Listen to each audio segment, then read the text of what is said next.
In this devotional, I'm going to share with you 3 thoughts from Psalm 121, verses 1 through 8, where I'll ask the question, from where does my help come?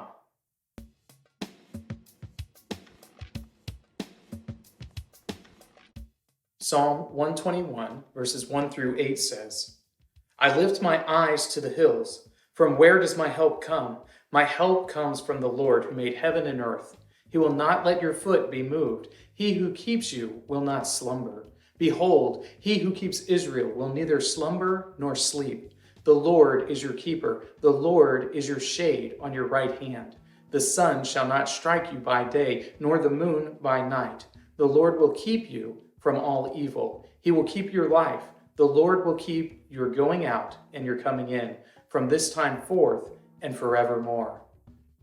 One of the things we often ask about, we often question is, where does my help come from? What can I rely on when things seem so unstable in this world? Well, the people of Israel identified that the Lord is the one upon whom they could rely. It was the Lord, the God who made himself known to Abraham, Isaac, and Jacob. He was the one that they could trust in times of trouble. They asked themselves the question, from where does my help come? Their answer was, my help comes from the Lord. Here are 3 thoughts from Psalm 121, verses 1 through 8.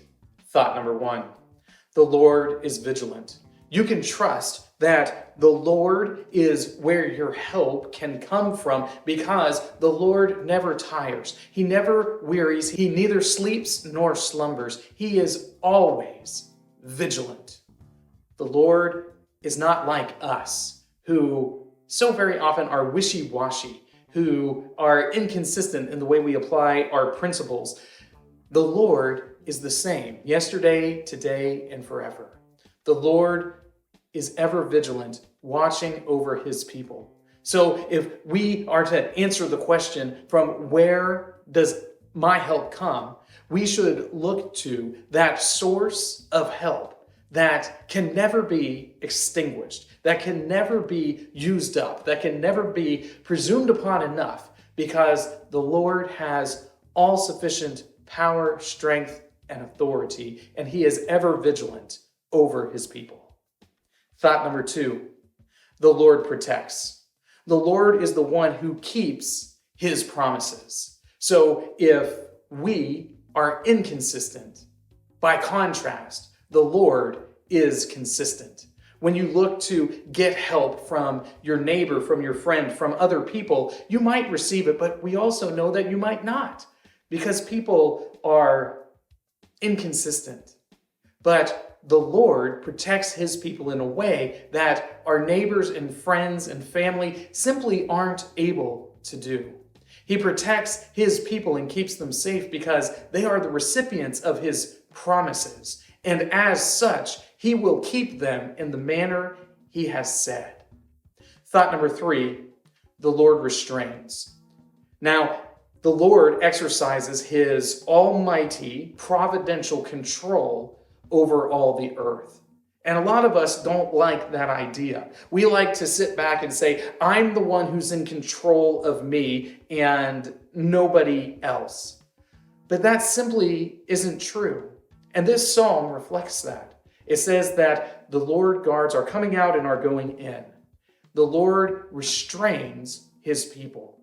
And surprisingly enough, it is when the Lord removes his hand of restraint that we usher in not the joy of human flourishing, but we usher in human suffering and degradation. The Lord restrains his people from evil. And to the degree that the Lord restrains us is the degree that we are blessed by him. When the Lord is no longer restraining us from evil, then we dive into it headlong. There is nothing that can satisfy our desire to do wickedness. We always want more and more and more. But the Lord restrains his people. And this is one of the many ways in which he helps us. These 3 thoughts come from the assigned reading Psalms 120 and 121. If you'd like to read through the Bible with me, you can do so by joining the Facebook group Through the Bible, where we are reading the text of Scripture together.